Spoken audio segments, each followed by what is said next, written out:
اپنی زبانوں کو تلواریں اور اپنی کلموں کو بندوقیں مت بناؤ، دلیل سے بات کرو۔ تم کہتے ہو سعودی عرب نے قبریں گرا دی ہیں، ظلم کیا، جاؤ، میں اللہ کے فضل و کرم سے اہل حدیث کا ایک چوکیدار ہونے کی حیثیت سے اس اسٹیج پہ جہاں سینکڑوں کی تعداد میں ٹیپیں لگی ہوئی، ہزاروں کی تعداد میں لوگ بات سن رہے ہیں، ڈنکے کی چوٹ اپنے احباب دوستوں کی، علماء کی، رفقا کی موجودگی میں اعلان کرتا ہوں، دنیا کے ذخیرہ حدیث سے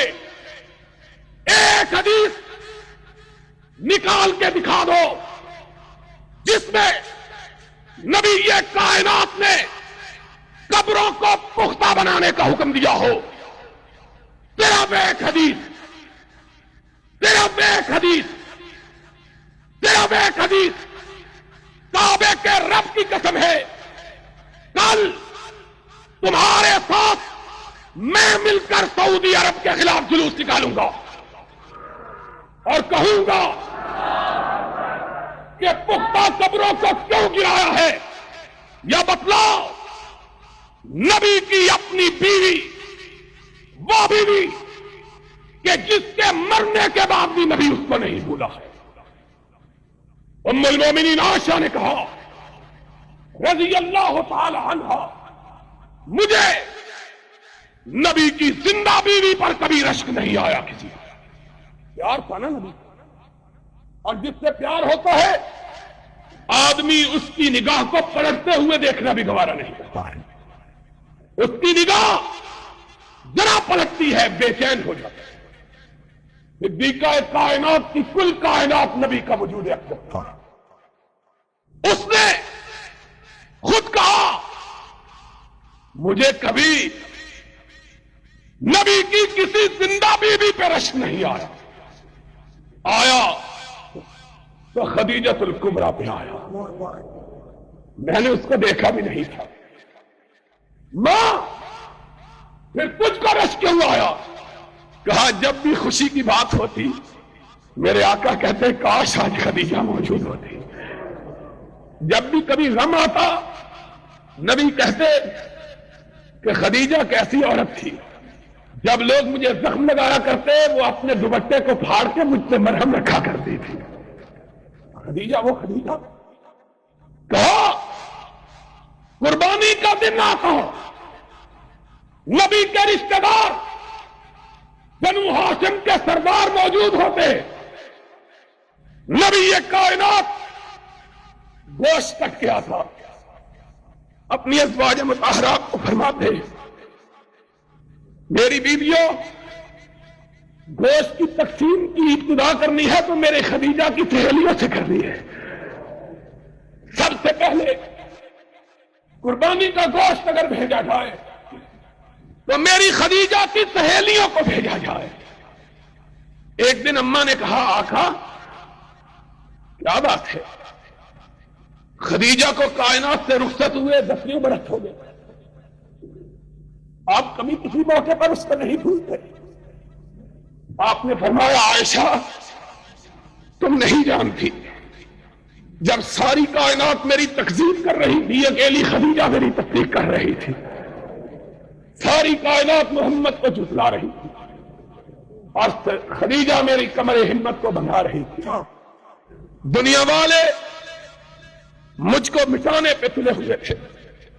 اور خدیجہ مجھ کو دلاسا دیتی تھی کلا واللہ لا یخزیک اللہ ابدا انک لتحمل الکلا وتعین علی نوائب الحق۔ آقا غم نہ کرو، میں تو تیری خلوت کی جاننے والی ہوں، جلوت میں تو بڑے پاک باز ہوتے ہیں لیکن خلوت میں تجھ سے پاک باز تو کبھی دیکھا ہی نہیں ہے۔ کلا واللہ لا یخزیک اللہ ابدا، کعبے کے رب کی قسم ہے میرا رب تجھ کو مرنے نہیں دے گا، تجھ کو بڑے کام کے لیے پیدا کیا ہے، تو مظلوموں کی مدد کرنے والا، بے کسوں کی فریاد کو پہنچنے والا، بے بسوں کا ہاتھ پھٹانے والا، یتیموں کی دستگیری کرنے والا، اور بیواؤں کے معصوم بچوں کو اپنی گودی میں اٹھا کر کھلانے والا، تو کیسے ضائع ہوگا؟ اور بتلاؤ، خدیجۃ الکبریٰ حضور کی زندگی میں فوت ہوئی کہ نہیں؟ حضور نے اس کی قبر پختہ بنائی تھی کب تک؟ نہیں، تم جھوٹ بولتے ہو۔ ان کو کہو ہم جھوٹ بولتے ہیں، تم کوئی حدیث دکھا دو، تم حدیث دکھا دو، انشاءاللہ بھابی چندہ کر کے تمہاری قبروں کو پختہ کر دیتے ہیں۔ انشاءاللہ انتظار کریں گے کب تم مرو، کب سیمنٹ کی بوریاں تمہارے اوپر رکھیں، اسی مرزا صاحب نو ٹھیکہ دے دیں گے تھوڑی قبرہ بنا دیں۔ تم کرو بات، کوئی حدیث دکھاؤ۔ سید الشہداء، قیامت تک آنے والے شہیدوں کا سردار کون ہے؟ حمزہ۔ تاریخ کے چہرے کو ضیاء بخشی، ناقدو وقت کی رفتار بدلنے کے لیے میں نے مجبور زبانوں کو نوا بخشی ہے، کج کلاہوں کی رعونت کا اڑایا ہے مذاق، میں نے تاریخ کے چہرے کو ضیاء بخشی ہے۔ آج کہتے ہو پختہ مزار، قبے، جبے، لائٹیں، اور جس کے اندر روشنی نہیں باہر ٹیوبیں لگا لو تب بھی روشنی ہو سکتی، اور جس کے اندر روشنی ہے اس کو واپڈا کی بجلی کی ضرورت ہے؟ اندر تاریخ سنو، نبی کی زندگی میں حمزہ شہید ہوئے ہیں۔ اتنا پیار تھا نبی کو، اتنا پیار کہ کم لوگوں کو معلوم ہے کہ نبی سے حمزہ کی تہری رشتہ داری تھی۔ عام لوگوں کو یہی پتا ہے کہ چچا، یہ تو ٹھیک ہے، تہری رشتہ داری تھی، تہری۔ کسی کو پتا ہے نبی کے بھائی بھی تھے، دودھ شریک بھائی، نبی کے دودھ شریک، اور نبی کے ہم عمر بچپن کا یارانہ بھی تھا، بچپن کی دوستی بھی تھی۔ اتنے رشتے، اتنا پیار، اور جب شہادت ہوئی تو جسم کا انگ انگ کاٹا گیا، ہاتھ کاٹے گئے، پاؤں کاٹے گئے، آنکھیں نکالی گئی، ناک کاٹا گیا، حدیث میں آیا ہے کان کاٹے گئے، اس طرح کہ جسم کا کوئی حصہ سلامت نہ رہا۔ حضور کو پتا چلا، بچپنے کا یار، جوانی کا ساتھی، دودھ شریک بھائی، ٹھگا چچا، اور وہ چچا جس نے اسلام لانے سے پہلے بھی حضور کا دفاع کیا تھا، جس نے اسلام لانے سے پہلے بھی حضور کے لیے لڑا کرتا تھا، کہتا میرا یار ہے، میرا بچپن کا ساتھی ہے، میں اس کے متعلق بات نہیں سنتا۔ وہ حمزہ جس کو قیامت تک آنے والے شہیدوں کا سردار قرار دیا گیا، اس کی نعش مبارک کو نبی نے اٹھایا، اس کے اوپر پختہ قبر بنائی تھی؟ تم بتلا دو، ماننے کے لیے تیار۔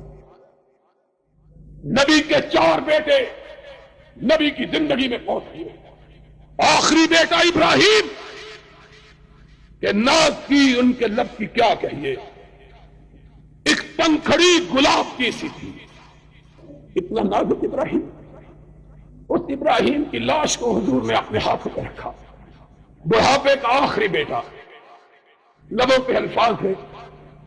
انا بفراقک یا ابراہیم لمحزونون رضینا بقضاء اللہ ما نقول الا ما یرضی اللہ۔ ابراہیم تیری جدائی کا غم تو بہت ہے، لیکن تیرے باپ کی زبان سے صرف وہی لفظ نکلے گا جو رب کو پسند، اور کوئی نہیں۔ آنکھوں سے آنسو موتیوں کی طرح گر رہے ہیں۔ یہ حضور کی حالت، اٹھایا بیٹے کو، قبرستان میں دفن کیا، جاؤ بخاری شریف، مسلم شریف، ترمذی، ابو داؤد، نسائی، ابن ماجہ، مسند احمد، موطا امام مالک، حدیث کی ساری کتابیں اٹھاؤ، صحابہ سے کوئی ایک روایت مت لاؤ کہ کسی نے کہا ہو جہاں حضور نے اپنے بیٹے کو دفن کیا کسی کو اس کی قبر معلوم بھی تھی کہ نہیں، کپڑے مٹنے کے لیے فرمان رسول علی کو یہ اہل حدیثوں کے ہاتھ میں ما رأیت قبرا مشرفا الا سبیتا ولا صورتا الا سبقتا، اے علی جا جو بالش سے قبر اونچی نظر آئے اس کو برابر کر دو، جو مورتی نظر آئے اس کو مٹا دو۔ اہل حدیث رسول کا پیغام لے کر قبروں کو مٹانے کے لیے نکلے، تم قبروں کے بنانے کے لیے کوئی جھوٹی حدیث ہی دکھا دو، کوئی دکھا تو لڑتے ہیں اور ہاتھ میں تلوار، لڑتے ہیں اور ہاتھ میں